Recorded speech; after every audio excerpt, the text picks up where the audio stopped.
Call is now being recorded.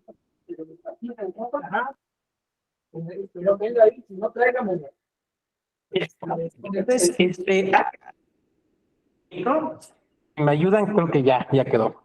Bien, pues buenas tardes. ¿Sí me escuchan y me ven bien? Sí, perfecto. Bueno, pues buenas tardes. Gracias por estar presentes en esta aula virtual. Nos vimos jueves y viernes, y ahora nos toca también vernos lunes y martes dentro de este diplomado en Derecho Procesal Electoral. Ahora pues,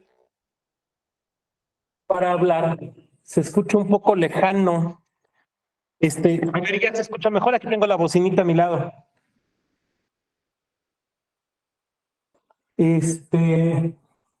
¿Cómo lo oyen ahí? ¿Bien? Sí, pero aquí tengo la bocina, miren. Entonces entiendo que ahí debe ser lo mejor. Bueno, decíamos, para platicar ahora, gracias, José, de el JRC, ¿no? Del juicio de revisión constitucional. Es un juicio distinto del que habíamos tenido platicar. Yo se la conoce, no voy a repetirla. Traigo una presentación que sometería aquí a su consideración y sobre eso iríamos avanzando, ¿no? Sí quiero precisar lo siguiente, eso sí es relevante. A ver, vamos a hablar del JRC tal y como lo tenemos en la actualidad. O sea, de este esquema que hemos platicado ya de la reforma electoral, pues el cómo está el JRC ahorita, porque es un juicio que se mantiene en la nueva Ley General de Medios de Impugnación en materia electoral, pero que se modifica. Se modifica en el sentido de que ahora va a contemplar también algunos supuestos de lo que normalmente conocemos como el JIN,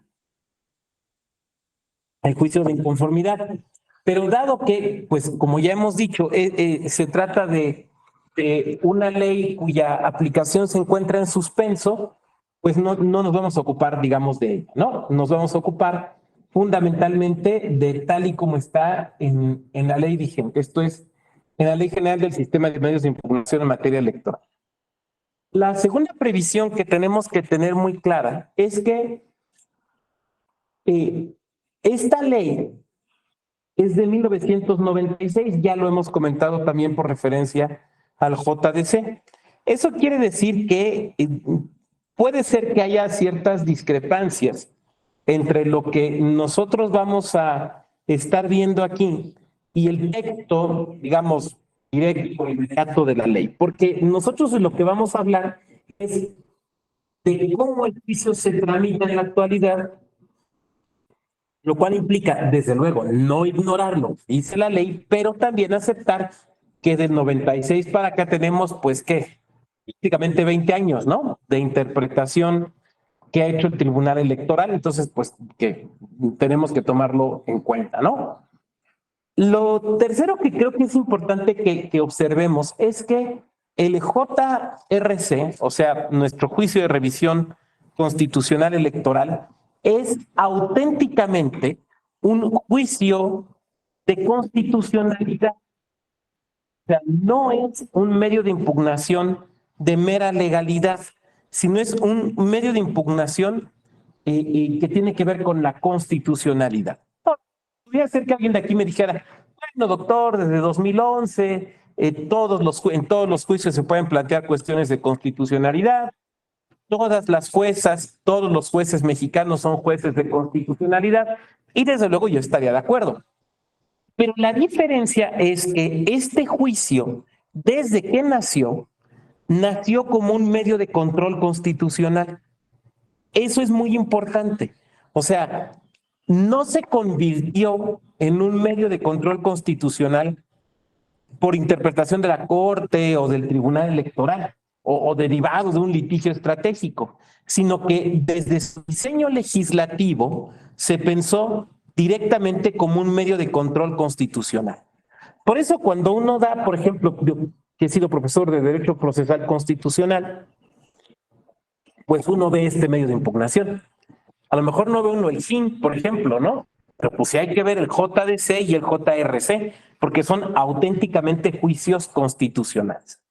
Por lo tanto, y esto también vale la pena apuntarlo, sería incongruente pensar en una judicatura electoral que fuera de mera legalidad, ¿no? Un pensamiento, digamos, muy del 96 para atrás, y mantener el JRC, porque el JRC es, insisto, un juicio de constitucionalidad. Entonces, limitar la competencia del Tribunal Electoral exclusivamente a cuestiones de legalidad y a la vez mantener el JRC es una contradicción en sus términos, ¿no? Porque se trata de un juicio de constitucionalidad. Bueno, dicho lo anterior, déjenme, vamos a empezar con la presentación. Ven que la computadora estaba fallando, entonces ya la arreglaron y le pusieron una pasta térmica y demás. Y ahora se calienta más, por eso la tuve que apagar. Pero bueno, supongo que se tiene que adaptar a los nuevos programas. Entonces, permítame un segundito para empezar con las láminas que les quiero proyectar.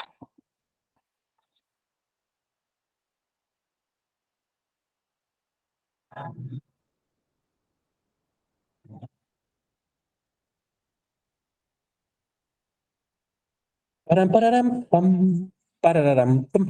Este material está en el apartado de materiales de la Escuela Judicial, pero le hice unos ajustes para esta sesión. Entonces, este que vamos a presentar todavía no lo han subido, pero ya se los voy a mandar para que lo suban. Entonces, sí, porque van a ver que difiere un poquito. Le hice algunos ajustitos respecto a la última vez que di esta clase, entonces, pero lo vamos a subir también ahí para que lo puedan tener. Aquí está el viejo JRC, un juicio confiable.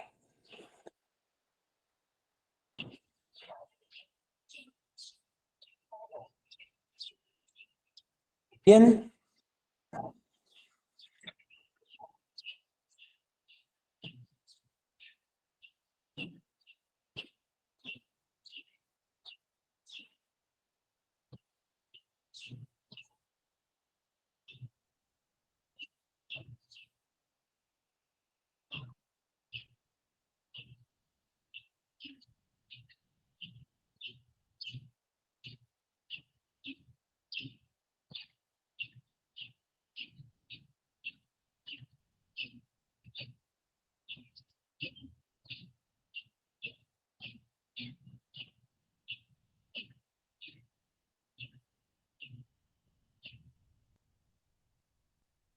estoy solicitando entrar.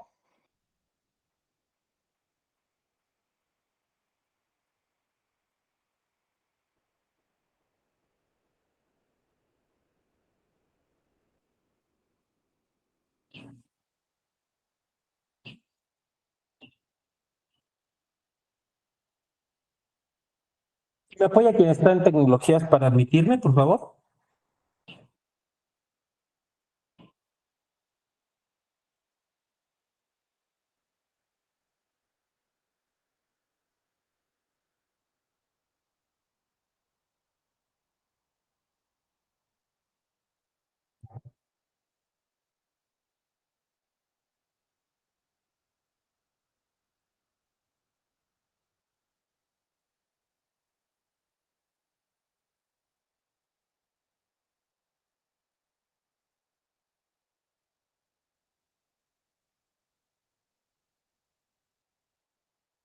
Bueno, a ver, creo que todavía no están por ahí, pero bueno, ahorita me admitirán.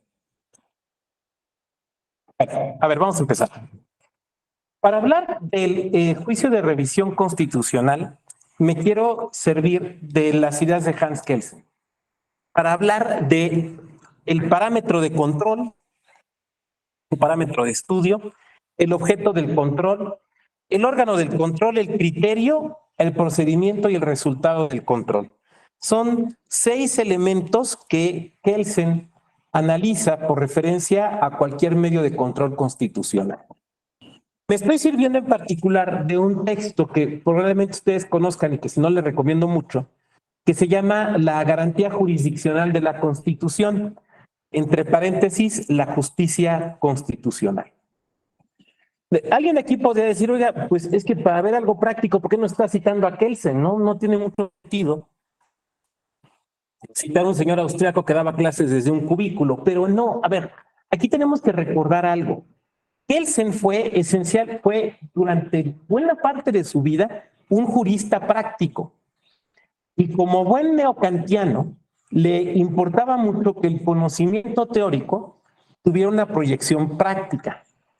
No debemos olvidar que Hans Kelsen fue juez constitucional durante poco más de 10 años, incluso presidente de la Corte Constitucional Austriaca. Eso quiere decir que Kelsen sabía lo que era integrar una ponencia, que le dieran cuenta, recibir abogados, acordar pruebas supervinientes, revisar proyectos de resolución, hacer proyectos de resolución. Vamos, Kelsen tiene una gran vertiente práctica. Y yo he sostenido, y espero que pueda sostenerlo, que yo he afirmado y creo que puedo sostener que Kelsen te enseña a litigar derecho público. Kelsen te enseña a litigar en México 2023 amparo, cuestiones administrativas o incluso cuestiones electorales. Y esto tiene que ver con la estructura de su pensamiento en este libro, insisto, que se llama La garantía jurisdiccional de la Constitución, entre paréntesis, la justicia constitucional, que pueden encontrar en una traducción de mi maestro don Rolando Tamayo en la Biblioteca Virtual de Jurídicas de la UNAM. ¿Por qué es importante esto? Porque vamos a ver que nos va a permitir ir teniendo un mejor entendimiento de cada una de las distintas figuras. Están por aquí para que me permitan el acceso.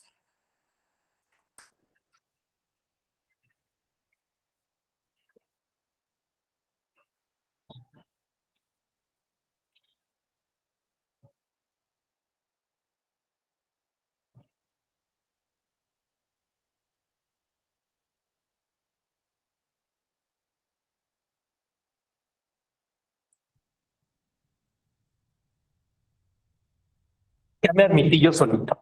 Bueno, entonces me les proyecto.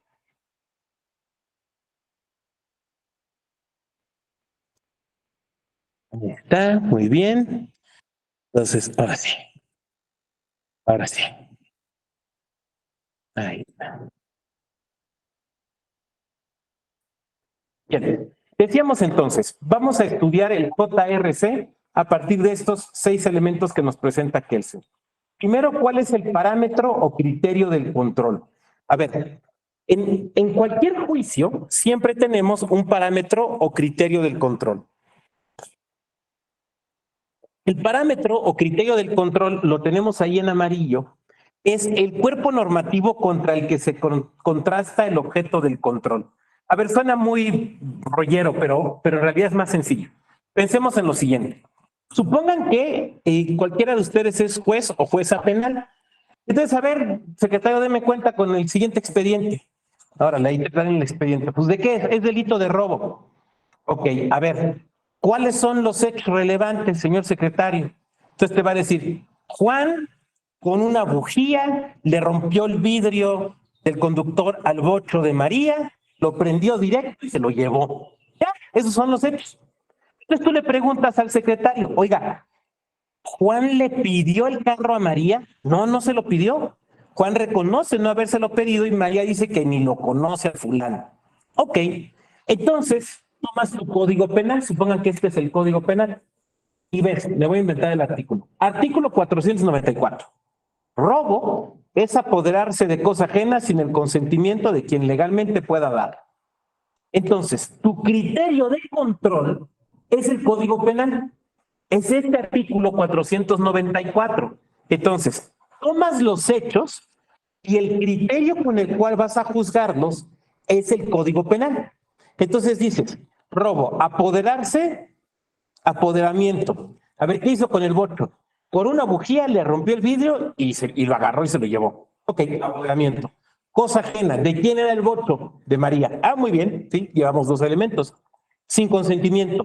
Juan no tuvo ningún consentimiento ni de María ni de ningún supuesto apoderado de la misma para llevarse el vehículo. Ya está, eso es robo, ¿no? Ya está, eso es robo. Entonces, ese es el criterio del control. En un asunto, el criterio del control siempre es el elemento jurídico. Puede ser una constitución, un tratado internacional, una ley general, una ley federal, una ley local, un reglamento, una norma oficial, no sé, el elemento jurídico que ustedes quieran. Pero ese siempre es el criterio del control. Voy a poner otro ejemplo. A ver, cuando llega don Sheffield, y no me refiero al de la niñera, sino el de la Profeco, cuando llega don Sheffield con sus huestes a verificar si una gasolinera vende litros de a litro, ¿cómo lo verifican?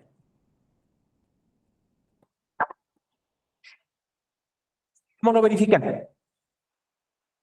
Por ejemplo, si tienes una báscula, vendes pollos, y van a ver que efectivamente vendas un kilo, que tu báscula pese 1 kilo. No me digan que aquí nadie ha tenido una tiendita o ha sido un niño que trabajó en una tiendita. ¿Cómo lo verifican? Con una Nada probeta, más. con una probeta medidora. Dimitri, dale. Sí, normalmente el control que se lleva para ver si el litro es realmente de litro, llevan una probeta medidora numerada que tiene, ya está, no sé cómo decirlo, que ya tiene, que está verificada, que sí tiene litro.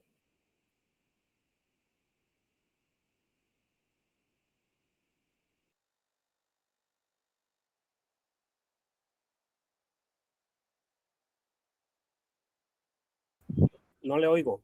No sé si Maestro, tiene apagado su micrófono. Decíamos que la otra es, por ejemplo, cuando que llevan una taza medidora como esta que tengo aquí, pero de aluminio. Entonces, en la parte de adentro hay un lugar donde marca 1 litro. De manera tal que le dicen al despachador o a la despachadora, ponme aquí 1 litro. Si está arriba o está abajo de esa muesca, no es 1 litro. O sea, es 1 litro que mide 1 litro. Sí, sí. Ahora bien, en ese sentido también, es como cuando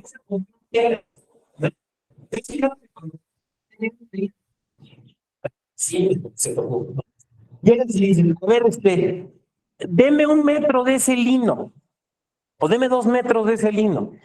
Van la pieza de tela y ya ves que las ponen junto a unas mesas y hacen esto. Y dicen, 1, 2, ¿se han fijado? ¿Pero por qué? Porque la mesa de este lado lo que tiene pegado es 1 metro. Entonces, ese es el criterio del control.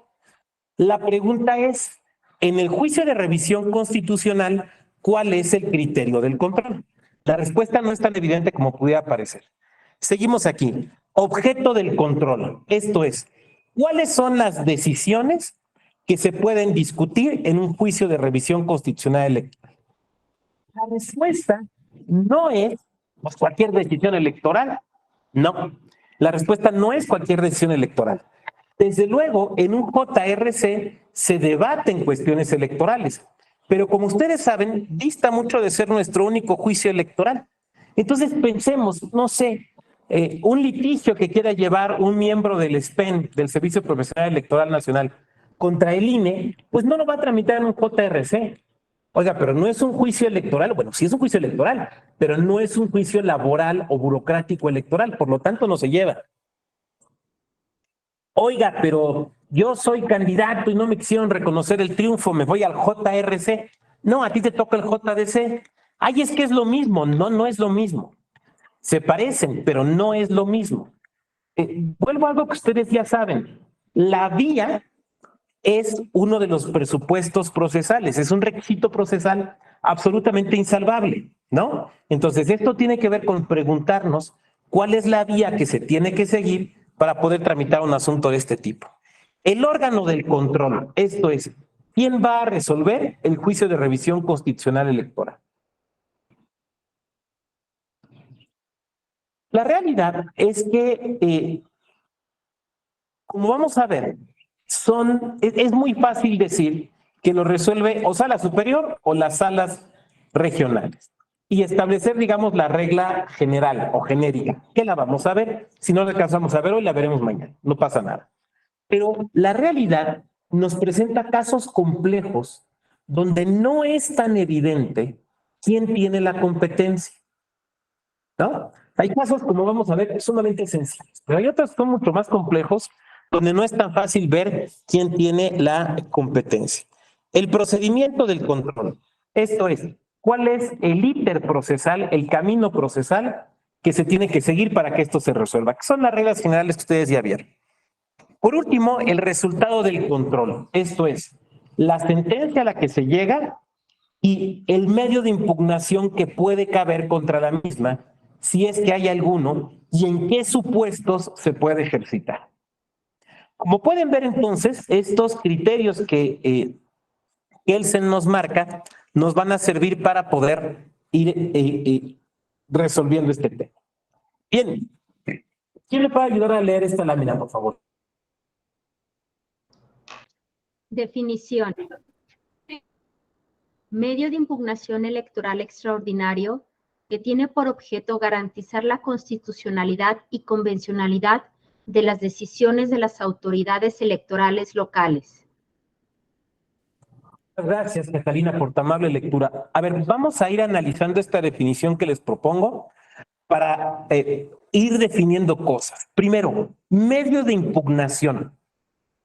Ustedes saben que cuando hablamos de medios de impugnación, hablamos medios de impugnación en lato sensu, en sentido amplio, y después medios de impugnación en sentido estricto y recursos procesales.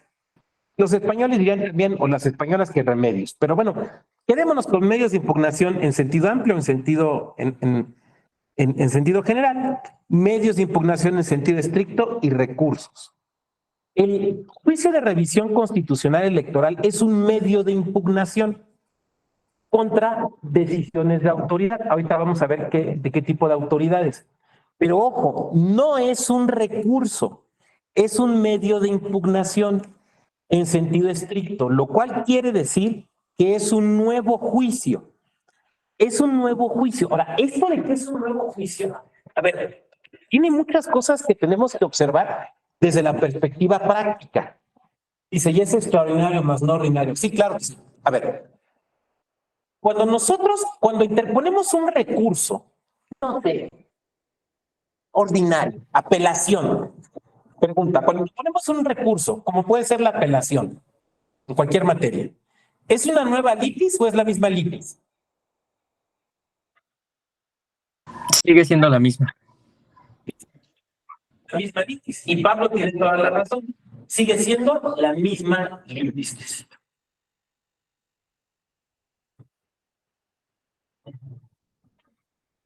Perdón, queda aquí de la cámara.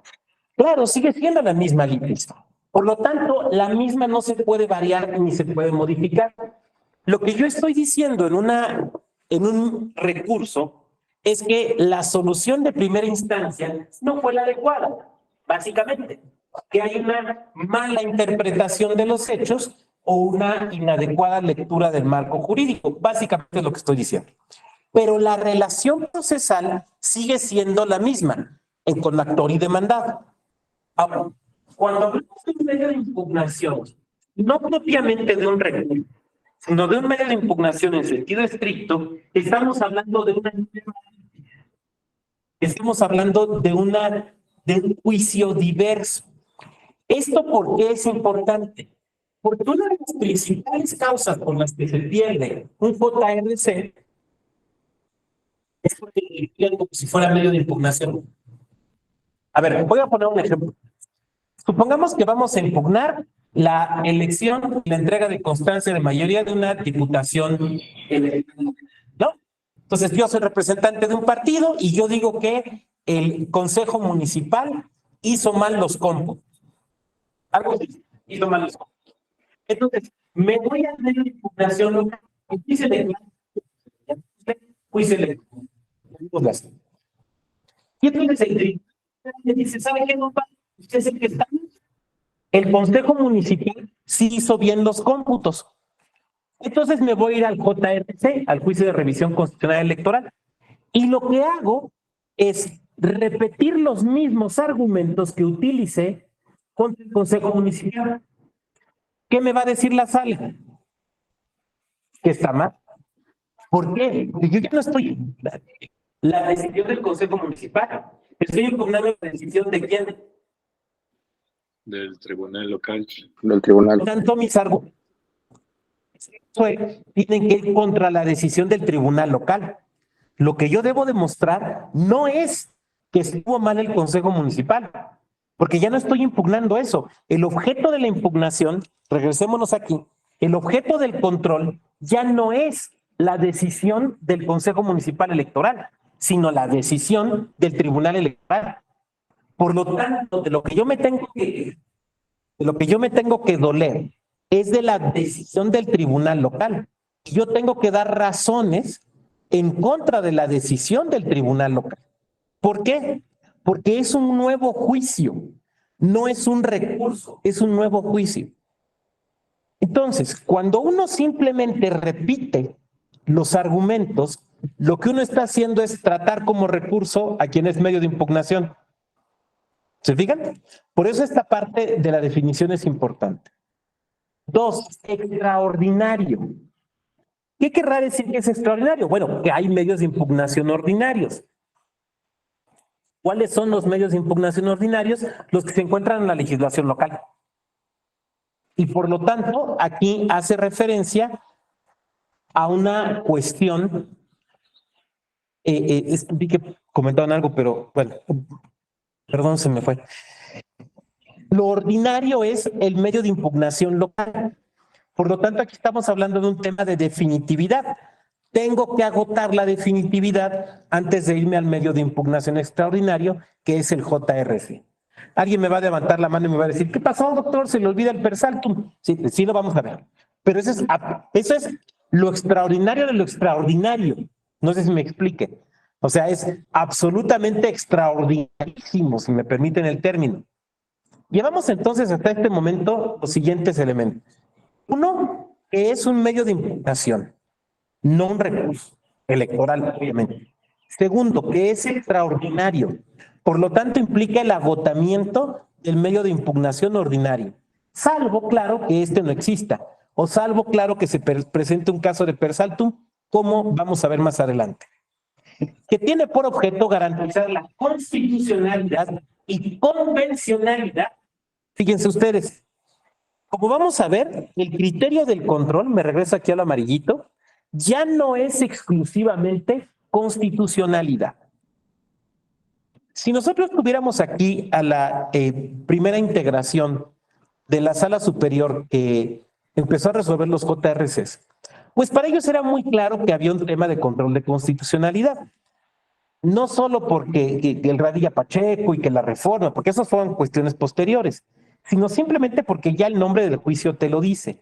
Pero como vamos a ver, la propia sala superior ha ido interpretando que el criterio del control no es solamente la constitucionalidad, sino también la convencionalidad.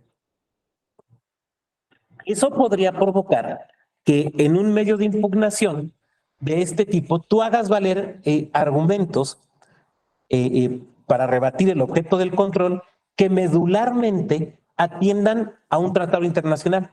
No sé, el Pacto de San José, porque es también un medio de control de convencionalidad. ¿De quién? De las decisiones de las autoridades electorales locales. Por tanto, este medio de impugnación es, de manera general, insisto, las excepciones del persaltum que veremos, es de manera general un medio de impugnación de segundo grado. Porque aquí lo que vas a combatir es una decisión, como veremos, definitiva e inatacable de un órgano electoral local. Este es uno de los temas que si la nueva ley, la ley no del sistema, sino la Ley General de Medios de Impugnación, la de marzo de este año, si esa ley pasa a prueba, digamos, el examen de constitucionalidad, este es un punto donde va a modificarse esta definición, porque se amplían los supuestos del JRC de manera tal que también se podrían impugnar decisiones del INE, o sea, decisiones de autoridades electorales federales. Pero insisto, tal y como lo tenemos hasta ahorita, haciendo caso a la suspensión, no es así. Bueno, de la definición, ¿hasta aquí alguna duda, algún comentario? ¿Alguna cuestión? Seguimos.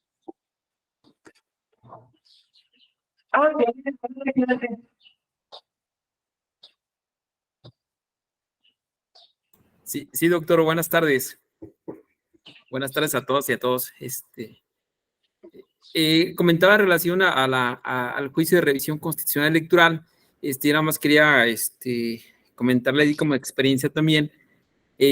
Cuando han planteado precisamente impugnaciones en contra de resoluciones de los tribunales locales, resultaba que a veces nada más igual copiaban y pegaban de lo que ya se había presentado a nivel local.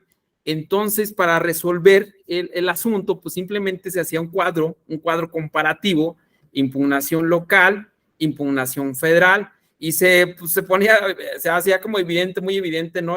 Poner el cuadrito es comparativo. A ver, en tu demanda local planteaste, estos fueron tus agravios, 5 agravios, en la demanda federal estos fueron los 5 agravios y están exactamente igual. No existe ningún razonamiento o argumento mínimo que esté controvirtiendo la sentencia local. Entonces ahí regularmente se han declarado inoperantes sus agravios, efectivamente, porque no controvierten los argumentos de la autoridad local.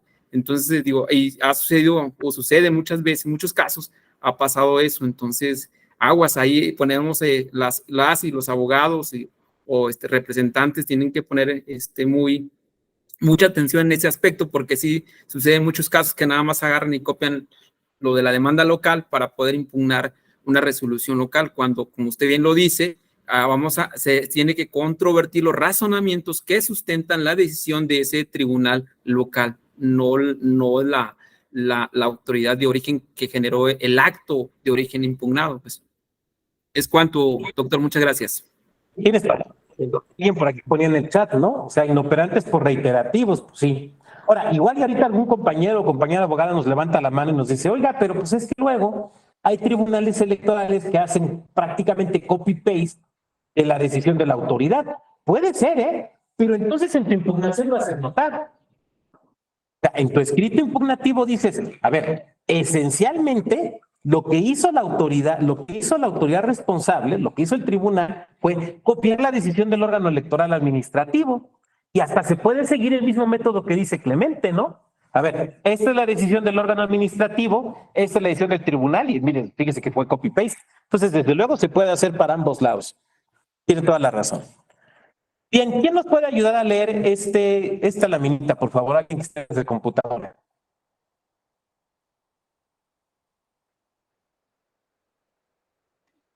Buenas tardes, doctor, si me permite.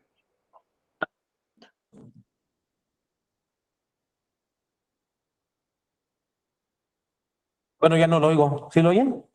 Bien, ciertamente la razón lógica y jurídica de esta exigencia constitucional y legal estriba en el propósito claro y manifiesto de hacer del juicio de revisión constitucional electoral un medio de impugnación excepcional y extraordinario, al que solo se pueda ocurrir cuando el acto o resolución de que se trate no sea susceptible de revocación, nulificación o modificación, ya sea porque no se pueda hacer oficiosamente por parte de la propia autoridad emisora, de su superior jerárquico o de alguna otra autoridad local competente para ese efecto, o porque no existan ya medios ordinarios para conseguir la reparación plena de los derechos o prerrogativas en los que se hubieran visto afectados, sea porque no están previstos por la ley, porque los contemplados en ella sean insuficientes para conseguir cabalmente ese propósito reparador, o porque los previstos y suficientes hubieran sido promovidos o interpuestos sin éxito para el afectado. Tomar lectura, Jesús. A ver, aquí nos explican, Sala Superior, en esta sentencia, que ya tiene sus años, pero creo que es muy ilustrativa, del año 2000, nos explica esta idea de lo extraordinario, ¿no? ¿Por qué es extraordinario? Porque solamente se puede dar cuando el acto que se va a reclamar ya no sea susceptible de revocación, modificación nulidad, ya sea absolutamente firme. Y esto se puede presentar, nos dice la Sala Superior, por dos situaciones. Primera, porque ya no haya recurso, ¿no? Porque ya no haya recurso. O dos, porque ya se haya agotado el recurso y ya no haya posibilidad de modificación. Ahora nos sigue diciendo. O sea, porque no esté previsto en ley, porque los contemplados sean insuficientes o porque los previstos insuficientes hubieran sido promovidos e interpuestos sin éxito para el afectado. Esto quiere decir que de alguna u otra manera nosotros al litigar un JRC tenemos que demostrar alguno de estos supuestos. O que no existe el medio de impugnación, cosa que creo que ya en ninguna entidad en México se presenta ahorita, pero bueno, pueden haber modificaciones legales y no sabemos qué pueda pasar, pero bueno, porque no existe el medio de impugnación, porque el mismo no esté adecuadamente regulado, vamos a ver un caso más adelante, o porque agotado que este haya sido, ya no exista otra manera de modificar el acto. Recordemos algo. ¿La aclaración de sentencia cuenta como recurso? No. Entonces no podemos contar aquí la aclaración de sentencia. ¿Por qué? Porque la aclaración de sentencia no es recurso. ¿Por qué no es recurso? Porque no tiene por objetivo la modificación del sentido de la sentencia, ¿no? Sino solamente la aclaración de los términos de la misma. Por lo tanto, uno no puede decir, es que no agotaste la aclaración de sentencia. Pues no, güey, la aclaración de sentencia no es recurso. No es recurso, perdón. Pero es que deriva del 17 constitucional. Estoy de acuerdo. O sea, a ver, yo no digo que no existe. Es que no es recurso. Adelante, Noel. Buenas tardes, doctor. Una pregunta. ¿Es parecido al amparo directo el procedimiento? Y la otra es, si es parecido o equiparado al procedimiento del juicio de amparo directo, ¿se podrían atacar cuestiones de procedimiento y cuestiones de fondo en ese recurso, juicio de revisión constitucional? Gracias. Sí, pero sí. O sea, si es parecido al amparo directo, sí se puede atacar forma y fondo, pero vamos a ver en qué momento. Aquí la clave no es tanto que no se pueda. Sí se puede. La pregunta es en qué momento. El objeto del control. Bueno, entonces ya vimos la definición. Vamos a empezar con estos criterios kelsenianos. Entonces vamos a hablar del objeto del control. Muy bien. ¿Quién me ayuda a leer esta lámina también, por favor, para que oigamos otras voces? Si quieres tú, Josué, que querías leer. ¿Está bien? Sí. La finalidad de este medio de impugnación es revisar las decisiones definitivas e inatacables que hayan tomado las autoridades locales que inciden en los procesos electorales de las entidades respectivas, a fin de determinar la constitucionalidad y la convencionalidad de las mismas. La verdad es que desde una perspectiva, gracias Josué, muy federalista, y yo soy profundamente federalista, todos conocemos, ¿no? Gente que pontifica y habla de cómo es todo México desde un Starbucks en Polanco, ¿no? Y piensa que todo México es la Ciudad de México y Naucalpan y que todo es igual, ¿no? Cuando quienes hemos vivido en el interior del país, bueno, el interior de la Ciudad de México, ¿no? Porque está en medio, pero digamos en provincia. A mí me gusta la palabra provincia, pero luego hay a quien no le gusta. Pero yo creo que quien no le gusta jamás ha leído aquel poema de la provincia de Entre Ríos, ¿no? Provincia, un suave abrazo de agua te nombra. Es un gran poema. Pero bueno, dejemos eso a un lado. Quienes hemos vivido en las entidades o quienes hemos conocido la realidad municipal, sabemos que el país es absolutamente diverso, ¿no? Y que no solamente en cuestiones legales, sino en cuestiones de política práctica, de costumbres, de maneras de ser, ¿no? Hace poco alguien me platicaba, estaba yo en alguna clase y alguien me platicaba de que, por ejemplo, fue en un cafecito que me fui a tomar con una consejera, ¿no? Me decía que en su estado la costumbre es que las CAES y los CAES les llevan comida al funcionariado de casilla. Entonces yo le decía, sí, claro, o sea, les das dinero y me dicen, no, aparte. O sea, les dan dinero para los alimentos, pero las y los CAES, como una forma de agradecimiento, les compran comida.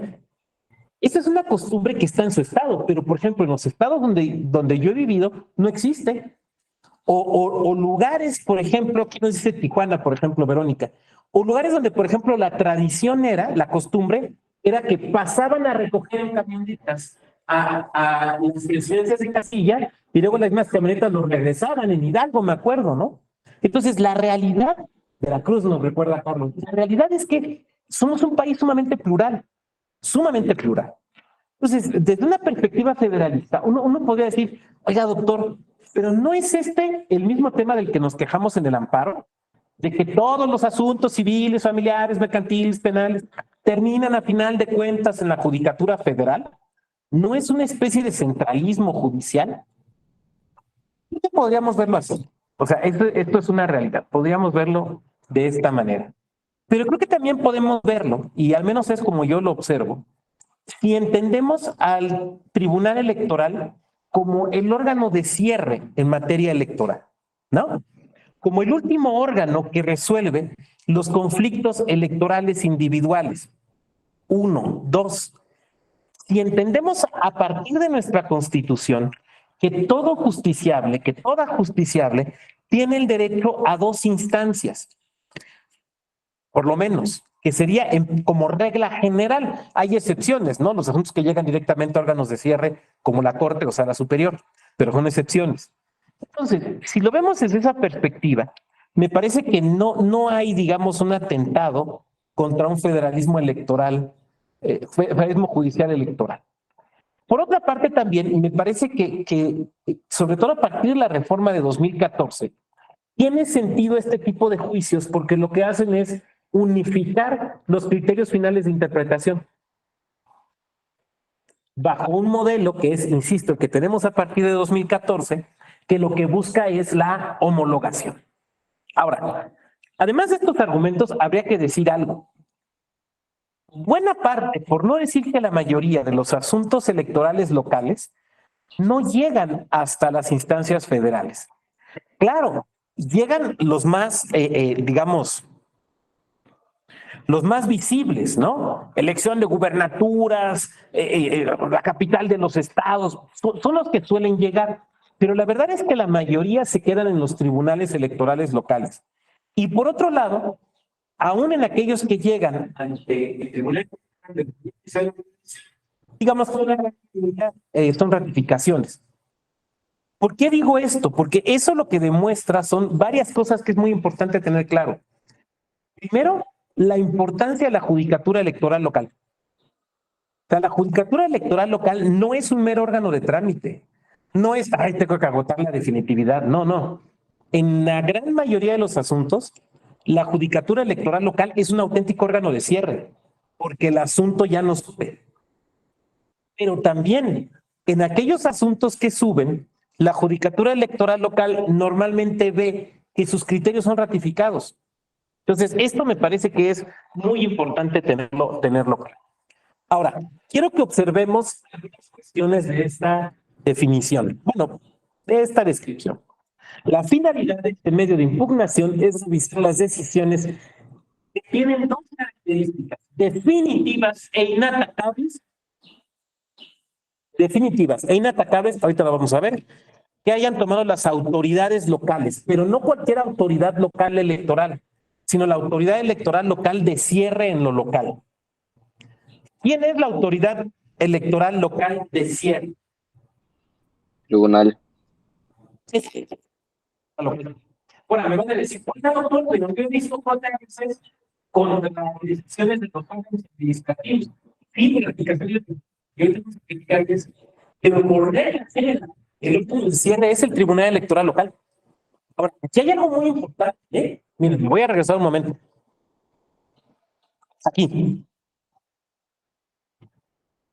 Cuando resuelve los asuntos, el Tribunal Electoral, este tipo de asuntos, lo hace desde la perspectiva constitucional y convencional. Eso quiere decir, cuando nos vamos al objeto del control, eso quiere decir que los tribunales electorales locales no se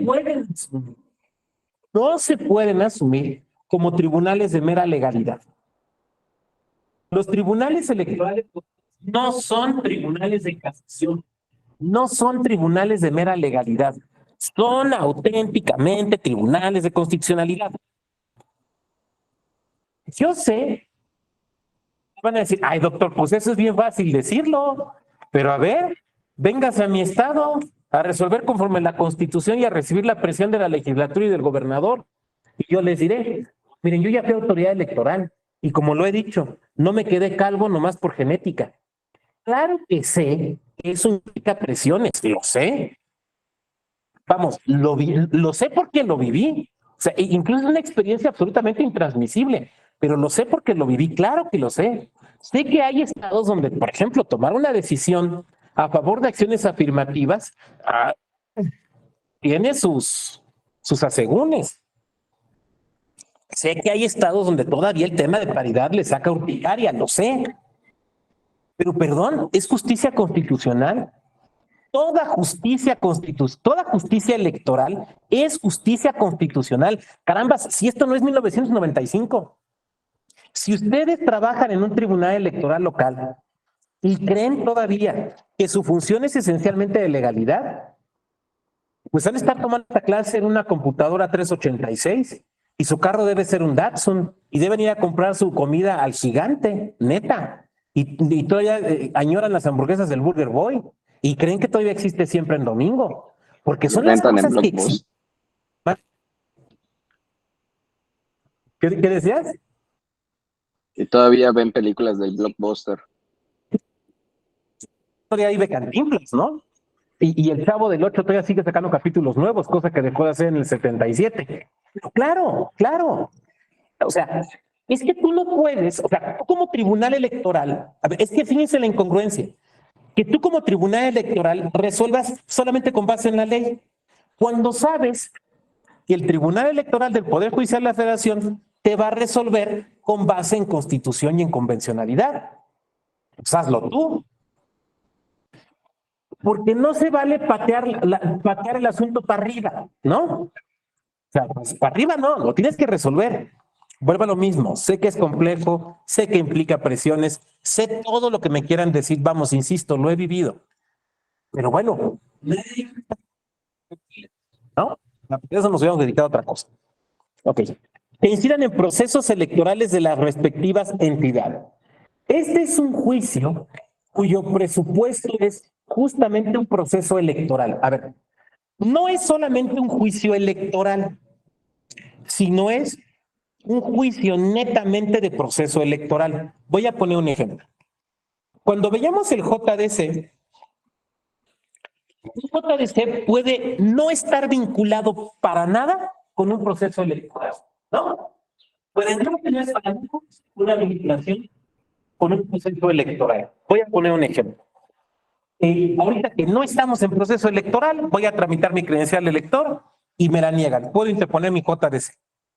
Y el INE no se puede defender diciendo no es proceso electoral, sino que pues, tendrá que argumentar otras razones.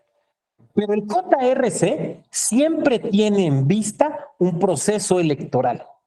O sea, la violación de la que nos vamos a doler falta hacia la constitucionalidad tiene que estar vinculada con un proceso electoral. No solamente ser un asunto electoral, sino esencialmente vinculada con un proceso electoral. A fin, decíamos, de determinar la constitucionalidad y convencionalidad de las mismas. ¿Cuál es el objeto del control? Bueno, va a ser necesariamente la violación a una disposición constitucional o a una disposición convencional. Cuando se hizo esta ley en el 96, se pensó esencialmente, o sea, el sentido de esta ley, en particular del JRC, el sentido era unificar la interpretación constitucional, garantizar que los procesos electorales locales se ciñeran a los principios constitucionales, ¿no? Certeza, legalidad, independencia, imparcialidad, objetividad y a partir del 2014 máxima publicidad. Pero también a los principios del voto, libre, secreto, directo, personal e intransferible. Esa era, digamos, la intención original. Pero merced a la interpretación que ha venido haciendo Sala Superior, se ha aceptado que esto va más allá. ¿Por qué? Porque de lo que se trata también es de la interpretación y la aplicación de los tratados internacionales. ¿Tenemos tratados internacionales que tengan que ver con derechos político-electorales? Pues sí, varios, ¿no? Por ejemplo, la Convención Interamericana sobre Derechos Humanos, pero también la Convención para erradicar y proscribir cualquier forma de discriminación hacia la mujer, convenciones que tienen que ver con derechos de las personas que viven con discapacidad, o por ejemplo, de las personas adultas mayores, que son convenciones internacionales que contemplan derechos político-electorales. Por lo tanto, bien puede suceder que en una impugnación de un JRC, el argumento de fondo se vincule más bien con la violación de una obligación constitucional, de una obligación convencional. Ahora, podría ser que alguien de aquí me levante la mano y me diga, oiga, doctor, pero pues eso me suena más a un caso hipotético que una realidad. Y yo les diré, sí, sí sucede. O sea, sí ves eso en las demandas. Ay, doctor, pero ¿a poco esto sí sucede? Sí, claro que sucede. Es más, aquí hay compañeros que trabajan en tribunales electorales locales. Estoy seguro que ya en las demandas locales, porque las he visto, les hacen variar agravios que tienen que ver con tratados internacionales. O sea, esto no es algo extraño. O que en sentencias locales hagan valer cuestiones de convencionalidad. Y alguien de aquí también me podría decir, oiga, doctor, pero eso no es competencia de la Corte Interamericana. O sea, no debería ser eso hasta el final. Y yo diré, recuerden que hay dos tipos de control de convencionalidad, el control difuso y el control concentrado. Y que el control difuso es obligación de todos los órganos que realizan funciones materialmente jurisdiccionales en nuestro país. Lo cual incluye, dejemos hablar de los tribunales electorales locales, vamos, el juzgado mixto menor de Chingahuapan, Puebla, el juzgado municipal de Tangamandapio. No hay juez en México, no hay jueza en México que no sean jueces de convencionalidad. Así de sencillo. Por lo tanto, es perfectamente válido. Ahora, insisto, esto es algo que va más allá del texto de la ley, pero que deriva de la interpretación y de la ampliación de derechos, tanto de la propia Sala Superior, como de asuntos como el Radilla Pacheco o el expediente Varios 912 de 2010. Vamos, no estoy diciendo nada que sea nuevo, es más, son cosas que tienen 15 años de existir. Ahora, este es un requisito de procedibilidad, ¿no? Pero, ¿qué tan estrictamente se tiene que interpretar? A ver, es un requisito de procedibilidad porque el propio nombre del juicio ya lo dice, juicio de revisión constitucional electoral. Por lo tanto, en este juicio no te puedes doler de una cuestión de mera legalidad. Insisto, este no es un juicio de legalidad, es un juicio de constitucionalidad. Por lo tanto, en tu demanda se debe identificar algún agravio que vincule con una disposición constitucional o convencional. Constitucional o convencional. Si no es así, si de tu impugnación no se desprende una cuestión de constitucionalidad, entonces el asunto es improcedente. Porque vuelvo a lo mismo. No es un juicio de legalidad, es un juicio de constitucionalidad. Ahora, ¿cómo se analiza esto? Bueno, para la admisión del medio de impugnación, basta con que se enuncie en la demanda una posible violación constitucional o de la lectura de la demanda se enuncie un posible agravio vinculado con una violación constitucional. Ahora, obviamente estamos hablando de la admisión. Por lo tanto, que se desprende el agravio no quiere decir que el agravio sea procedente, ¿no? Esas son dos cosas distintas. Estamos en la admisión. Para la admisión lo que nos basta es que haya una posibilidad de una violación constitucional, no una certeza. La certeza la vamos a necesitar más adelante, ¿no? Al momento del dictado de la resolución. Ahora bien, considerando que este es un medio de impugnación que interponen los partidos políticos que tienen bastante dinero como para pagar abogados decentes a los que les suba agua al tinaco, la verdad es que como abogado, qué pena que no lo expreses con claridad. Si se supone que eres especialista en materia electoral, si se supone que litigas derecho electoral, tienes que saber esto. Y entonces uno entendería que en tu demanda va a ser muy claro el señalamiento de la violación de una disposición constitucional, aunque te equivoques al citarla. Muy bien, la definitividad, vamos a empezar a hablar porque, a ver, recuerden que son decisiones definitivas y vamos a empezar definitividad.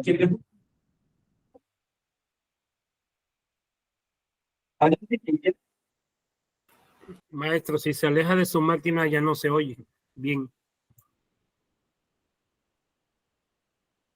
¿Qué nos van a leer? ¿Quién quiere leer?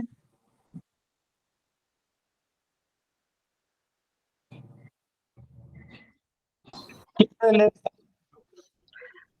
Objeto del control. Dale. No, sale Jesús. Luego sigo yo. Gracias. Objeto del control. Definitividad. Jurisprudencia 18/2003. Agotar las instancias locales que reúnan dos características: que sea idóneo para impugnar el acto de que se trate y que resulte apto para modificar, revocar o anular el acto. No se cumple si, inciso A, cuando antes de la promoción del juicio de revisión constitucional se omite interponer el medio de impugnación ordinario que cumpla con los dos aspectos abordados en el párrafo anterior y, inciso B, si el juicio de revisión constitucional se promueve cuando no haya concluido la instancia local previa mediante resolución firme. Gracias, Josué. A ver, es la propia sala la que nos dice qué debemos entender por definitividad, para que no haya duda. Bueno, definitividad es agotar instancias. Pero la pregunta es, ¿cómo sabemos que es la instancia adecuada? O sea, tenemos que agotar lo local antes de irnos a lo federal. Ahora, ¿cómo sé cuál es la instancia local? En un primer momento, ahora nos parece muy fácil, pero esta jurisprudencia es de 2003. Es de una época donde no era exactamente muy fácil o no siempre se podía entender con claridad cuál era el medio de impugnación local que cabía.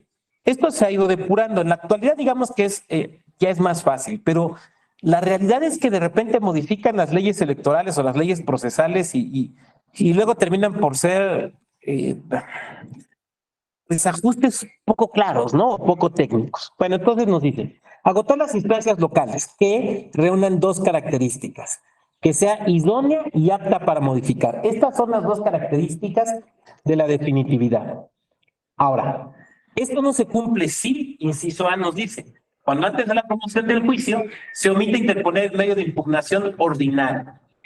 Por lo tanto, la primera parte de la definitividad se parece mucho al concepto de amparo, ¿no? Tienes que agotar el medio ordinario, suponiendo que el medio ordinario exista. Cuando en una de mis múltiples vidas electorales me toca ser consejero electoral de la primera tanda nombrada por el INE a los soples en 2014, se fundó también o se refundó el Tribunal Electoral del Estado de Querétaro. Entonces tenían una ley local, pero esa ley local era una ley procesal incompleta, que le faltaban medios de impugnación.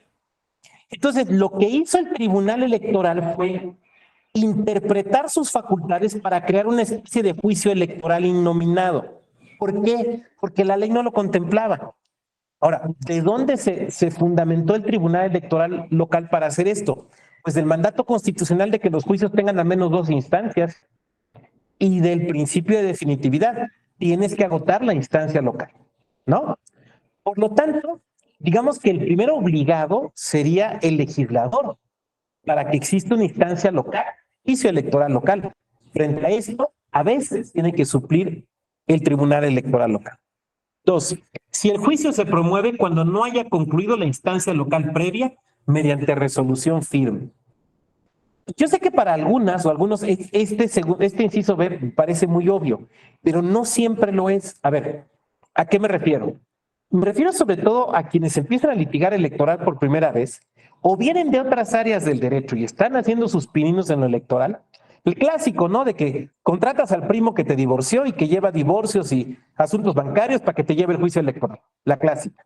Entonces, como no sabe bien y le da miedo, interponen los dos juicios, ¿no? Interpone el local. Sí, sucede. Interpone el local. Y luego interponen también el federal. Y ahí van los dos. No, espérate, tienes que agotar el local. Tienes que agotar el local. Pero lo que pasa es que hay veces que por hacerse bolas, o porque no saben, o porque les da miedo, interponen los dos. Ahora, ahí corres un riesgo. ¿Cuál es el riesgo que corres? Que te sobresean los dos. Tanto el federal como el local, ¿no? Que son juzgados. Entonces, bueno, te empiezas a meter en problemas. Idoneidad. Se trata del medio de impugnación procedente previsto en la ley. De nueva cuenta, volteemos a ver a nuestra legislación procesal local. Normalmente vamos a encontrarnos por lo menos tres juicios. Hay, pero por lo menos tres juicios. Uno que es, digamos, el JDC local, otro que es como el JRC local y otro que es el juicio laboral. O sea, normalmente nos encontramos al menos tres. En Oaxaca hay más porque están los juicios que tienen que ver con sistemas normativos internos. Digamos, de cajón nos encontramos esos tres. Bueno, es necesario que antes de promover el JRC se haya promovido el juicio electoral local procedente. Esto es el adecuado. ¿Cuál es el adecuado? El que sirva para controvertir la decisión original. Voy a poner un ejemplo. Regresemos al caso que hemos puesto. Quiero controvertir el cómputo de la elección total de ayuntamiento y la entrega de las respectivas constancias de mayoría, ¿no? Pues me voy a la ley electoral local y veo estos tres juicios. Pero como yo vengo de lo laboral, vengo saliendo del centro de conciliación, entonces pues creo que el más parecido es el juicio para dirimir las controversias entre el tribunal electoral y su funcionariado, o entre el OPLI local y su funcionariado. Interpongo ese juicio. Este juicio no es el procedente. Ay, es que es juicio electoral, pero no es el procedente. A ver, perdón, pero es como intentar un juicio ejecutivo extraordinario. Entonces, ¿qué juicio tienes que agotar? El procedente, no el que tú creas. No el que yo pensé, es que yo supuse mis polainas, sino el que procede conforme la ley electoral local. Pero para hacer esto, insisto, tenemos que irnos a la ley electoral local. La aptitud implica la posibilidad de modificar, revocar o anular el asunto. O sea, que pueda haber una sentencia de fondo en el juicio local que le dé la razón al impugnante. A ver si quieres así tú, Vero, por favor, adelante. Ok, ahí va. Objeto de control. La definitividad y firmeza van de la mano y suponen que no puede revocarse el acto objeto de la impugnación, ni por actuación oficiosa de la autoridad, ni mediante algún medio ordinario como se desprende en la jurisprudencia 23-2000. Estimando que el JRC es un medio de impugnación excepcional y extraordinario, como se afirma en la sentencia del asunto sub JRC 062-2000. Firmeza, decir, porque en este caso van juntos, que ya no cabe modificación posible por las vías ordinarias. Ahora, aquí yo sé que en algunos juicios podemos distinguir entre definitividad y firmeza. En este caso concreto, no. Definitividad y firmeza van juntos, ¿por qué? Porque ya estamos agotando el medio de impugnación ordinario local, donde ya en lo local no hay nada arriba, ¿no? Entonces, vamos a suponer que se llame juicio electoral local. Bueno, ya interpusimos el juicio electoral local, perdimos, ya se dictó la sentencia. Esa sentencia es definitiva y firme, porque ya no puede ser modificada por el propio tribunal que la dictó, ni de oficio ni a petición de parte. Vuelvo a lo que yo comentaba hace un momento, pero que quiero dejar muy claro. Otra cosa es la aclaración de sentencia. La aclaración de sentencia jamás tiene por objeto, o no debe de tener por objeto, ni desde luego como efecto, modificar el sentido de la resolución, sino solamente aclarar algún punto que no sea del todo entendible. Por lo tanto, la aclaración de sentencia no es recurso, no es medio de impugnación, no es nada de eso. Entonces, eso no cuenta. Por eso no me pueden pedir obligar a agotar la justicia electoral. Es que vi que aparecía algo aquí, pero no alcanzo a leer. No me pueden pedir agotar la aclaración, que insisto, no es recurso. Ahora bien, aquí de lo que se trata es de decir, bueno, ya no hay otra instancia que pueda modificar, no, ya no hay ninguna instancia, ya no cabe esa posibilidad. Entonces, ya es definitiva y firme en el ámbito de lo local. Al ser definitiva y firme en el ámbito de lo local, entonces es cuando ya nos podemos pasar al ámbito de la justicia electoral federal. Definitividad, reparabilidad. No se preocupen, no les voy a pedir que la lean, esta la voy a leer yo, porque sí, está troncha, pero pues es que no me pareció que pudiera cortarla. Jurisprudencia 1/98. Reparabilidad. Como requisito de procedencia del juicio de revisión constitucional electoral, debe determinarse en función del momento que surja la sentencia, esto es muy importante, del momento en que surja la sentencia y no sobre la base de algún otro acto procesal. El surgimiento del requisito de procedencia del juicio de revisión constitucional electoral, referente a que la reparación solicitada sea factible antes de la fecha constitucional o legalmente fijada para la instalación de los órganos o la toma de posesión de los funcionarios electos, prevista en los artículos, vienen a transcribir, debe determinarse a través de la relación que se establezca entre el momento en que surja la sentencia estimatoria, o sea, la que le da la razón al actor, que se pudiera llegar a dictar en el juicio, lo cual se realiza con la votación del asunto y la declaración de los puntos resolutivos.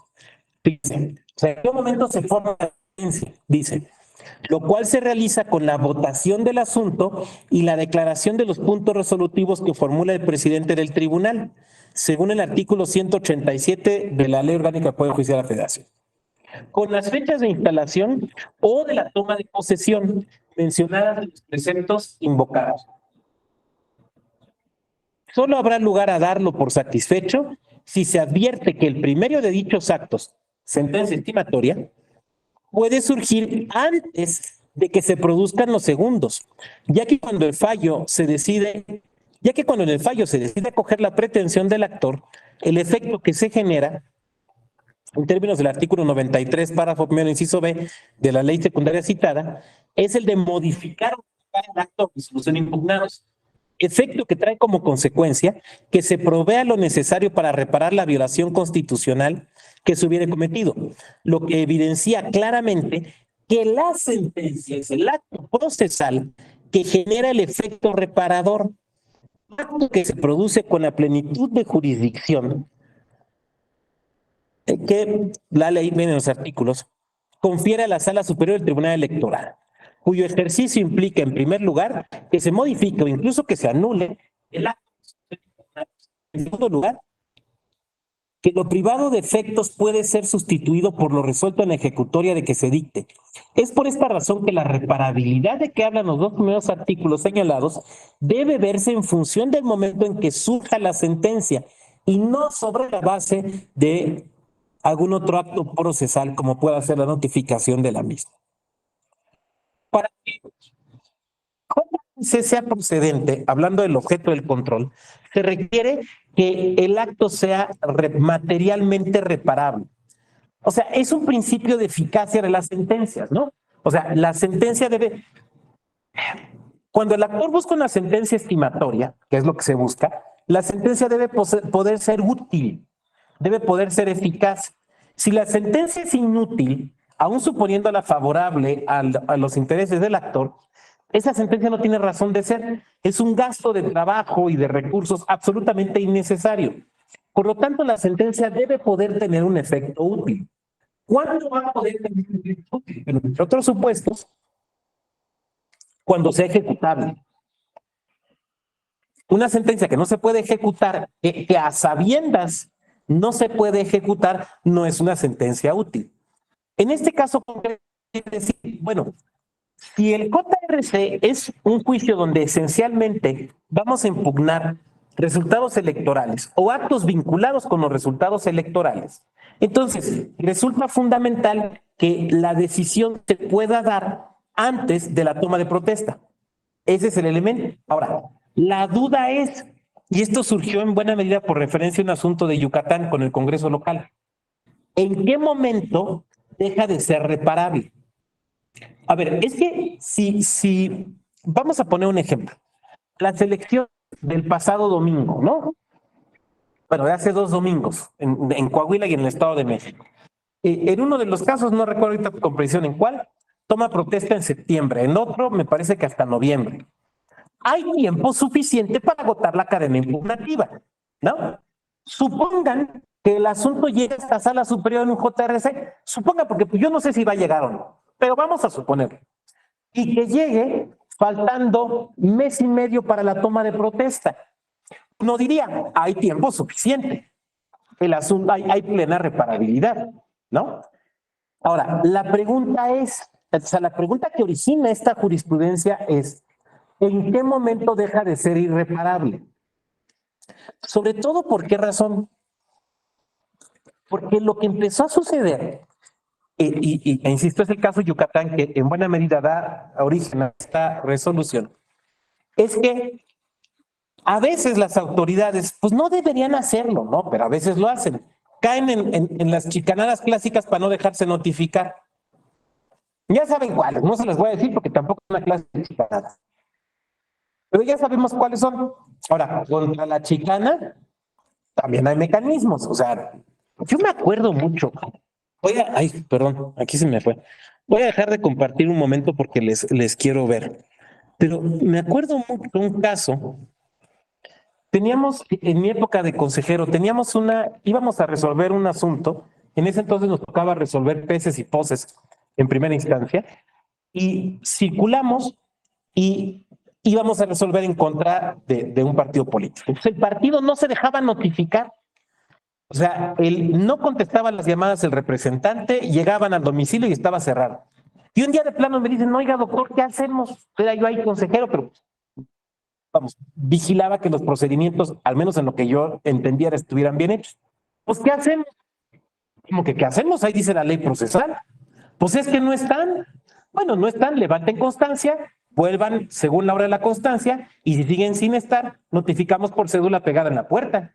Y me acuerdo mucho, el compañero que hacía esas diligencias me dice, es que se van a enojar.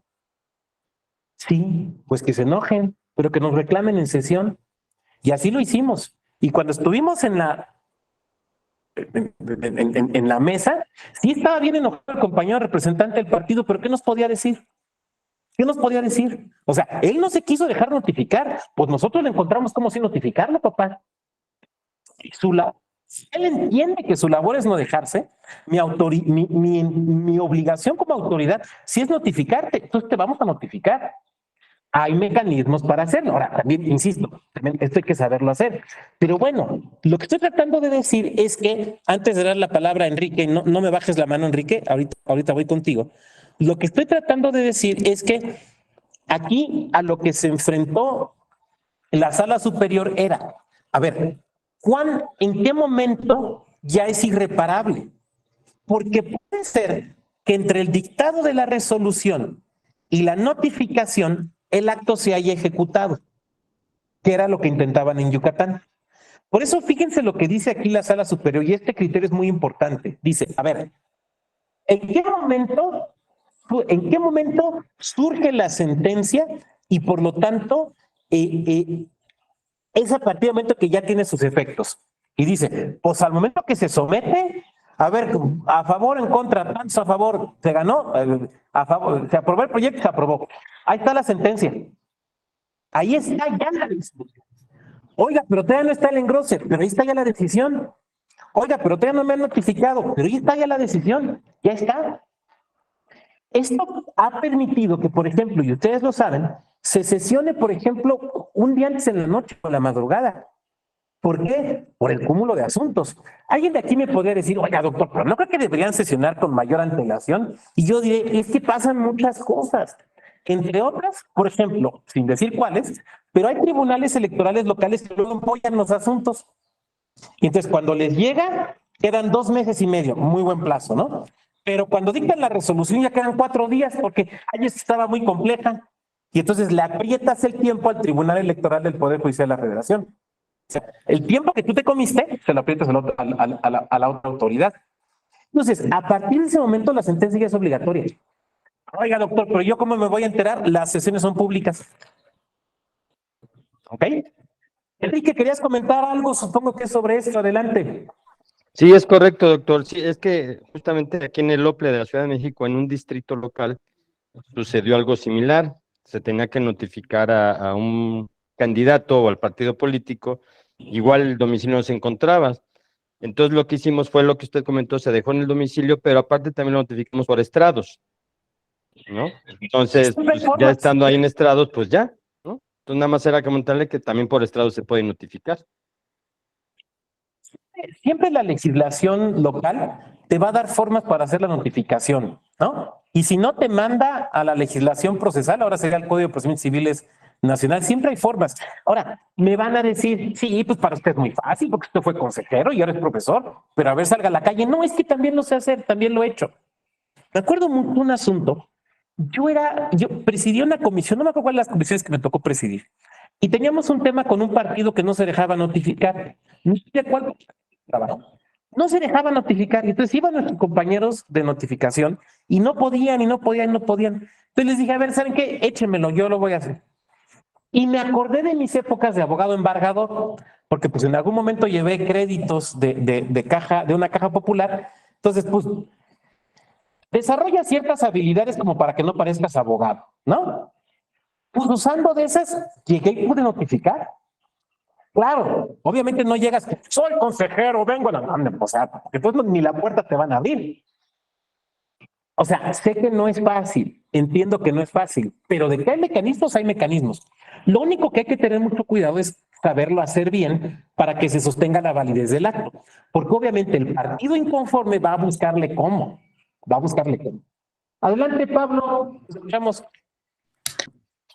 Como por ejemplo, ¿no? En el amparo, que muchas veces si no encuentra a nadie en el domicilio, nada más te dejan un citatorio así pegado en la puerta y te tienes que presentar 2 días después al juzgado de distrito en el que se esté llevando tu juicio de amparo, para que tú te puedas notificar. Necesitamos hacer es checar muy bien cómo dice la ley procesal o ley de enjuiciamiento electoral local. Porque las reglas pueden ser distintas que en lo civil o que en amparo o que en administrativo, ¿no?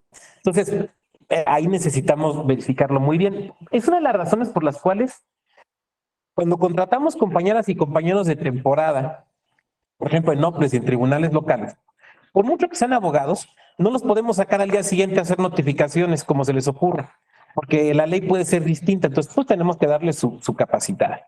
Pero es bien interesante andar persiguiendo partidos que no se dejan notificar, porque muchas veces a ver, es que lo entiendo, muchas veces nos vamos por lo fácil, ¿no? Entonces, conozco la clásica, el secretario ejecutivo o la secretaria ejecutiva los tiene en un chat o tiene sus teléfonos. Y entonces les manda WhatsApp, oye, te tengo que notificar, ¿saben? Y sí, tengo que pasar por el cheque, no es que aquí te notifico, ¿no? No te preocupes, voy a estar en la oficina de tal hora. Yo sé que normalmente eso funciona y está bien, no estoy diciendo que esté mal.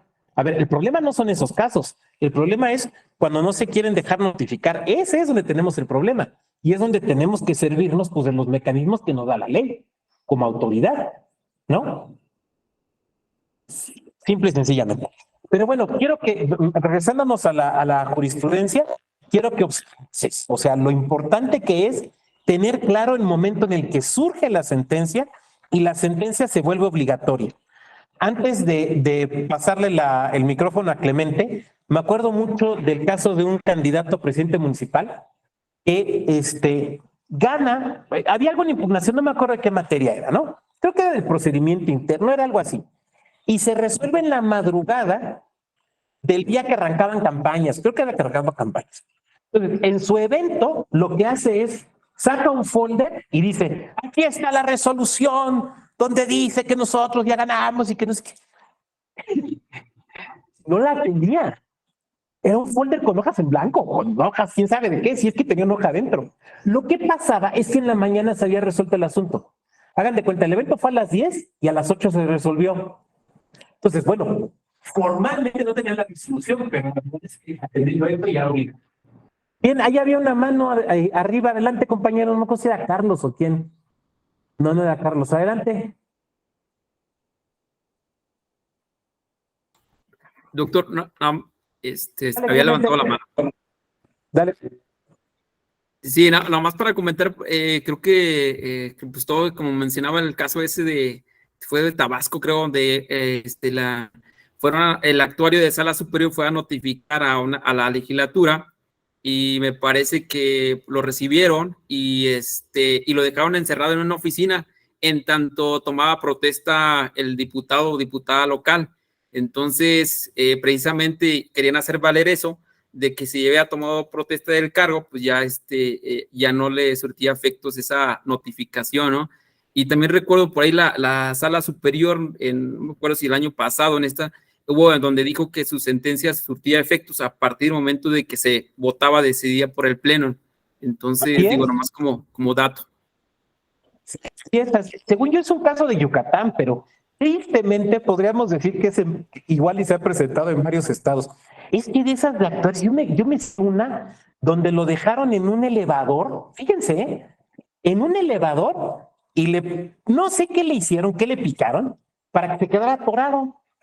Entonces ni para atrás ni para adelante, mientras que por el otro elevador bajaba a quien iban a notificar, o sea, de que las intentan, o sea. Ay. Digo, no sé ni qué decir, nada más lo pienso. ¡Viva México! Sí, Dimitri. Y luego, Vero. Sí, nada más para clarificar, para entenderle bien. Surte sus efectos a partir de que se declara la sentencia, no hasta que se notifica a todas las partes. Eso entendí. Correcto. Así es. Muchas gracias, maestro.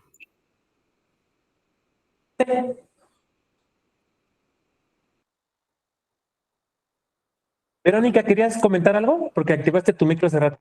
No, que viva México, con todas las mafufadas que se nos ocurre por cumplir y notificar, ¿no? Una pregunta, doctor, ¿el correo electrónico sería una manera legal de notificarle o no? A ver, en lo local depende que diga tu ley. Y en lo federal, si estás tramitándolo por vía de juicio en línea. Pero en lo local depende de lo que diga tu ley. Fíjense que yo en varias ocasiones, en alguna de mis vidas pasadas como sector jurídico de un municipio, y yo ¿saben qué me funcionó muy bien el correo certificado? Pero ¿saben por qué? Porque por regla general nadie sospecha de un cartero. Entonces, se dejan recibir la pieza. Entonces, reciben la pieza, el del correo levanta los datos y procede. Pero desgraciadamente el correo certificado ya es algo que está cayendo en desuso, aunque a mí me parece bastante útil, pero bueno. Bueno, sigamos. Objeto del control, reparabilidad, la jurisprudencia 1 del 98. Quien nos pueda ayudar a leer, por favor. En cuanto a la reparabilidad, para determinar la misma se debe considerar como extremos la fecha posible de emisión de la sentencia y la de toma de posesión del cargo impugnado. Por tanto, no depende de otros actos procesales, como podría ser la notificación del fallo. Exactamente. Venimos platicando, ¿no? ¿O piensan que es sobre cobranza de Coppel? Sí, también. A ver, aquí se los voy a platicar con una anécdota que no es mía, ¿no? Ustedes recordarán aquel asunto cuando la Sala Toluca anuló la elección del Ayuntamiento de Morelia. Aquel caso del short del boxeador que traía el logo de un partido, ¿no? ¿Se acuerdan? Entonces, ese asunto se resolvió, si la memoria no me falla, un 25 de diciembre en la noche o un 26 de diciembre muy temprano. Entonces yo le preguntaba al magistrado autor del proyecto de resolución, que era el doctor Santiago Nieto, le dije, oye, yo sé que todos los días ya son hábiles, ¿no? Pero ¿por qué en esas fechas?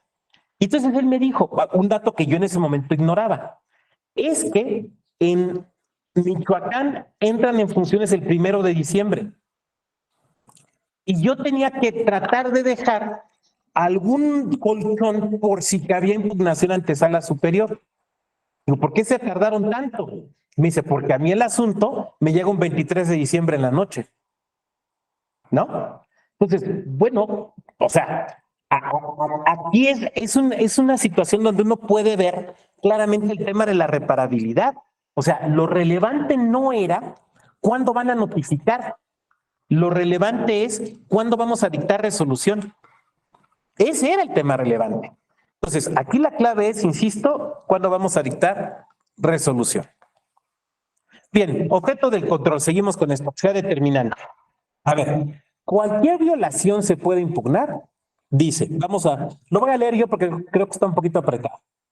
Violación determinante en el juicio de revisión constitucional electoral, surtimiento de tal requisito. El alcance del requisito establecido en el numeral, en artículo 86, párrafo primero, inciso C, de la Ley General del Sistema de Medios de Impugnación en materia electoral, consiste en que el carácter de determinante atribuido a la conculcación reclamada responde al objetivo de llevar al conocimiento de la Sala Superior del Tribunal Electoral solo aquellos asuntos de índole electoral de verdadera importancia, que tengan la posibilidad de cambiar o alterar significativamente el curso del procedimiento electoral o bien el resultado final de la elección respectiva. Fíjense cómo, insisto, todo esto está vinculado con el proceso electoral. Es decir, para que la violación reclamada sea determinante para el desarrollo del proceso electoral, se requiere que la infracción tenga la posibilidad racional de causar o producir una alteración sustancial o decisiva en el desarrollo del proceso electoral, como podría ser que uno de los contendientes obtuviera una ventaja indebida, o bien que se obstaculizara o impidiera la realización de alguna de las fases que conforman el proceso electoral. Por ejemplo, el registro de candidatos, campañas políticas, jornada electoral, los cómputos respectivos, etcétera. Será también determinante si la infracción diera lugar a la posibilidad racional de que se produjera un... No cualquier violación que se presenta en un proceso electoral da lugar al surtimiento del JRC. Tiene que ser una violación de tal entidad que pueda afectar el adecuado desarrollo del proceso electoral o los resultados. Por ejemplo, el adecuado desarrollo, se me ocurre que hicieron mal el calendario electoral, calcularon mal las fechas. Ya ven que las leyes electorales locales muchas veces no tienen fechas exactas, sino dicen, no sé, 90 días antes de la jornada electoral, 15 días antes de los registros, ¿no? Entonces, cuando se hace el calendario electoral se tiene que contar hacia atrás. Puede ser que haya un error, perfectamente puede ser que haya un error. Oiga, doctor, pero ese error a lo mejor no tiene resultado no tiene efectos en cambiar quién gana, pero sí en el desarrollo del proceso electoral. Entonces, sí será algo que se puede impugnar en un JRC. O, por ejemplo, el resultado de una impugnación contra la entrega de la constancia de mayoría. Pues claro, ahí entra claramente en la posibilidad de que se produzca un cambio de ganador en los comicios, ¿no? Una cuestión de una omisión legislativa, desde luego, ese tipo de cosas. Pero entonces, tienen que ser cuestiones relevantes. No cuestiones no relevantes o que todavía no lo sean. Déjenme dejar de compartir, porque ahí les va una pregunta. A ver. Les voy a plantear el caso y ustedes me van a decir si creen que procede o no el JRC, ¿ok? Ahí va el caso. En un OPLE viene la elección de gubernatura. Entonces, hay que diseñar la boleta electoral. La boleta se diseña tomando en cuenta dos elementos: la ley electoral local y el reglamento del INE, junto con los lineamientos en materia de documentación y material electoral. Porque el INE, conforme al artículo 41 constitucional, emite lineamientos para la producción de documentación y material electoral. La boleta es documentación electoral. Entonces, no hay duda. Para diseñar la boleta, tenemos que tomar en cuenta la ley y los lineamientos del INE. ¿Hasta ahí nos va quedando claro el caso? ¿Sí? ¿Estamos bien? Ok. Resolvió el 28 de diciembre, en unidad de elección. Sí, 28 de diciembre. Ok. Entonces, vamos hasta ahí. Bueno. Ahora, estamos en sesión de la Comisión de Organización, es más, Comisiones Unidas de Organización Electoral y Educación Cívica y Capacitación Electoral. Y entonces, el compañero Noel, que es el director de organización, somete a la comisión el modelo de boleta para que la comisión le hagamos observaciones al modelo que nos somete el señor director Noel. Noel tome las observaciones, haga los ajustes y presente la boleta para su aprobación ante el Consejo General. ¿Nos queda claro el procedimiento? Noel nos la presenta a las Comisiones Unidas. Las Comisiones Unidas Noel va a cumplirla y va a presentar ante el Consejo General que es quien va a aprobar la boleta y la va a mandar a imprimir. ¿Nos queda claro? Estamos en sesión. Entonces, el representante dice, oigan, esa boleta está mal, el orden está mal, los colores. ¿Le parece que está mal la boleta? Por la razón que ustedes quieran. Pero en la comisión decimos, gracias, señor, hemos escuchado sus comentarios, a las consejerías nos parece que la boleta está correcta. Y emitimos no un dictamen, sino una minuta de la comisión donde le decimos a Noel, en la sesión tal que usted nos sometió a consideración la boleta, nosotros la encontramos adecuada. Eso lo puede impugnar el partido político en JRC. Bueno, o sea, primero en un juicio local y después en JRC, ¿se puede o no se puede?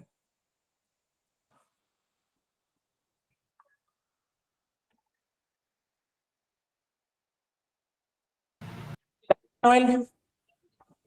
Yo considero que no, porque no es un acto firme todavía, ¿no? Es una propuesta. No ha sido aprobada, no ha sido, podríamos decir, no se le ha dado fin a que esa boleta es la que va a salir, ¿no? Él dice que no se puede. ¿Quién es más? ¿Alguien más?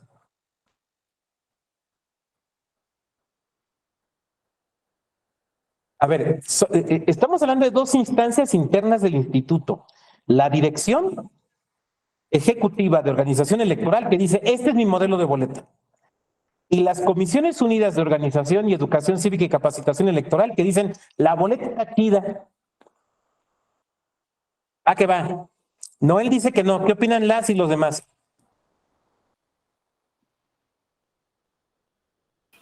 Pero ni... Yo digo que sí. Ya pasó en Tabasco. Acaba de pasar. Dice que sí. Ok. Muy bien, Dimitri dice que sí. Aquí veo que hay un comentario de Verónica. Se tiene que aprobar ante el consejo. Muy bien, ¿alguien más? Bueno, dice Catalina, son órganos auxiliares, no siquiera ejecutivos para una revisión. Muy bien. La realidad es que no es todavía un acto definitivo. No es todavía un acto definitivo. Es un acto preparatorio, es un acto tendiente. Desde luego, es un acto del propio órgano electoral, ¿no? Pero no es un acto definitivo. ¿Por qué razón? Porque podría llegar a la mesa del consejo y el consejo revocarlo y decir, está mal hecha la boleta, vuelvan a hacer. Pero es que, o sea, Noel no se podría defender diciendo, es que ya me dijo la comisión que la vio chida. Pues sí, pero es que en la comisión están 3, pero en el consejo estamos 7 y 4 decimos que está mal, hay que volverla a hacer. Entonces, ¿para qué quiere la comisión? Bueno, como decía Catalina, porque la comisión es un órgano auxiliar, es un órgano de apoyo, de acompañamiento, muy importante, pero no es en este caso el órgano decisor. Noel. Sí, pues de hecho la opinión de las comisiones es solo eso, ¿no? Una opinión que tiene que ser aprobada por el consejo.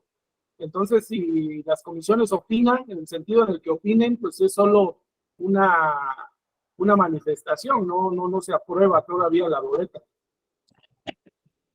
No se aprueba y a mí me tocó justamente este asunto. Muy bien. Yo quisiera dejarlo hasta aquí, atendiendo, digamos, a los tiempos, vamos avanzando bien. Hasta esta parte, dudas, comentarios, reflexiones. Acuérdense que se vale comentarios, o sea, vamos, con sus propias experiencias pueden nutrir lo que estamos viendo.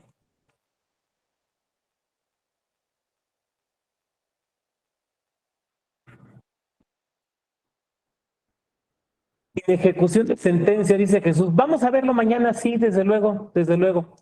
Desde luego, sí, lo vamos a ver mañana, Jesús. Efectivamente, sí lo vamos a ver. Muy bien, de lo que yo... Maestro, le comentaba lo anterior porque aquí pasó en Tabasco, de que hicieron malas las boletas, un error. Y sí, se fueron todos los consejeros, todos salieron en la foto, la comisión, todos salieron con la foto, pero de veras, así, todos alrededor de la boleta. Y resulta de que al final de cuentas estaba mal. y a la única que sancionaron fue a la directora de organización, y esa la despidieron. Y no tocaron a ninguno de los consejeros que son los que aprobaron la boleta. Tendríamos que ver, y lo digo porque lo ignoro, si se inició algún procedimiento de responsabilidad ante el INE respecto a las consejerías, digo, no sé. La realidad es que diseñar boletas es una cosa súper complicada. O sea, uno podría decir, ¿cuál complicado, doctor? Son unos formatos, nomás hay que llenarlos. No, espérate, con los partidos, que te den bien los nombres. O sea, ya saben la clásica, ¿no? El acta de nacimiento dice María Isabel. La credencial del elector dice Ma.Isabel. Y cuando quieren que la registren, nada más pónganle Isabel. Híjole, ya desde ahí. Tener bien los nombres. El apodo. Sí. O sea, todos ahí. Todos. Por ejemplo, me acuerdo que el caso aquel de Adolfo Ríos cuando quiso ser candidato, ¿no? Que quería aparecer en la boleta como el arquero de Cristo. ¿Se puede o no se puede? ¿No? ¿Por qué? O sea, porque, a ver, o sea, quienes de aquí sean futboleros o futboleras se acordarán que a Adolfo Ríos así le decían, el arquero de Cristo. ¿Recordarán cómo salía chicano? Con la los brazos así, que se llama el Cristo. Le decían el arquero de Cristo. Entonces, vamos, él podía legítimamente decir, ese es mi apodo, porque ya ven que luego como que se inventan apodos, ¿no? Él podía decir legítimamente, ese es mi apodo. O por ejemplo, apodos también donde pueden, a ver, por regla general, tú no puedes permitir un apodo que se preste para mofa o desprecio. Pero ¿qué pasa cuando te lo piden reiteradamente? Por ejemplo, alguien a quien le dice pibil, oiga doctor, pues suena medio, fue como que pibil, o sea que está gordito, ¿no? Mofa o desprecio. No, pues a mí siempre me han dicho el pibil, todo el mundo me conoce como el pibil. Entonces, si me ponen Pablo Rodríguez, nadie me va a reconocer. ¿O qué pasa cuando te piden 2 veces, 2 candidatos distintos el mismo apodo? ¿Saben dónde pasó en Nuevo León con el Bronco? En la elección de la gubernatura del Bronco había 2 broncos en las boletas. Había un Bronco que era el Bronco, digamos, el Bronco que conocemos, y había otro que era el auténtico Bronco o el real Bronco, algo así, porque los dos pidieron registrarse así. ¿Y qué pasa si los dos te pueden comprobar que efectivamente les dicen el Bronco? ¿O qué tal en aquellos casos donde el apodo es una mala palabra? Ah, pues lo conocen como el no sé qué. Digo, no voy a decir aquí, obviamente, ¿no? Ah, pues eso no se puede poner en la boleta. Espérame. Pero si es mi boleta, pero si es mi apodo. Oiga, es que eso es ofensivo, pues lo será para usted, pero no para mí. No. El tema de boletas es, desde la perspectiva técnica, algo tan complejo. Yo me acuerdo, la primera vez que me tocó el tema de boletas como consejero electoral, estar en talleres gráficos de la Nación, y estábamos revisando algunas cosas, y en la oficina de uno de los directivos estaba una secretaria ejecutiva de un instituto, ya estaban produciendo sus boletas, por teléfono verificando los nombres. Y yo volteo a ver a nuestro secretario ejecutivo con cara de, güey, esto no nos puede pasar, esto no nos puede pasar. O sea, tiene que venir checado, super checado, recontrachechecado. Porque imagínate cuando ya lo estás imprimiendo así como, párenle, está chueco el nombre. No, son de esas cosas terribles. Muy bien. El rey del tomate, sí, cómo no. Pablo, adelante. Es como la elección de apenas del Estado de México, ¿no? Que salía el nombre completo de la candidata de la coalición. Y entre comillas decía como Ale del Moral, o incluso en su momento cuando en alguna alcaldía estuvo el luchador Tinieblas, ¿no? Como aparecía su nombre ahí en sobre su seudónimo en la boleta electoral. Acordar aquí las compañías se van a acordar, por ejemplo, de Guadalajara, ¿no? Que hubo un payaso, un señor que vive de payaso, que fue candidato independiente a la alcaldía, ¿no? Miren, yo no sé de esos efectos porque lagrimita, que con el apellido que tengo, pues nunca he necesitado apodo, ¿no? Vado, pues ya con eso es suficiente. Pero pues normalmente cuando tiene uno apodos, pues es complicado, ¿no? Muy bien. ¿Alguien más que quiera hacer algún comentario? Un comentario. No, ¿sí? Un último comentario. Hay algunos candidatos que, por ejemplo, había uno de Cundocán, acá de un pueblo, que nadie lo conocía por su nombre. Nadie lo conocía, solamente su mamá, pues de ahí en fuera tenía que decirle el apoyo, así todo el mundo sabía quién era. Le decían Calimán. Bueno, es que no les ha tocado, a mí me tocó, compañeros, por ejemplo, en secundaria o en primaria, que ya hasta sus papás les hablan por el apodo. Yo tuve compañeros así, o sea, que llegaba la mamá y preguntaba por su hijo y yo me preguntaba, oye, ¿dónde está Juan? Oye, ¿dónde está el Chicles? O sea, pues ya le hablan por el apodo, ¿no? Sí, claro, sí, llega a suceder. Ahora, alguien de ustedes dirá, bueno, pero ¿no cree usted, doctor, que eso de poner los apodos está mal? Y yo diré, a ver, se trata de un voto informado. Se trata, es mi opinión personal, ¿eh? Se trata de que la gente pueda identificar claramente la opción por la que quiere votar. Y si al candidato lo conoce como el Chicles, pues que aparezca como el Chicles. No en beneficio del Chicles mismo, en beneficio de la ciudadanía que quiere votar por el Chicles y no por otro que no sea el Chicles. Bueno, nos veríamos el día de mañana. Que tengan buena tarde. Buenas tardes, maestro. Un abrazo. Muchas gracias, doctor. Hasta mañana. Buenas tardes, doctor. Nos vemos mañana.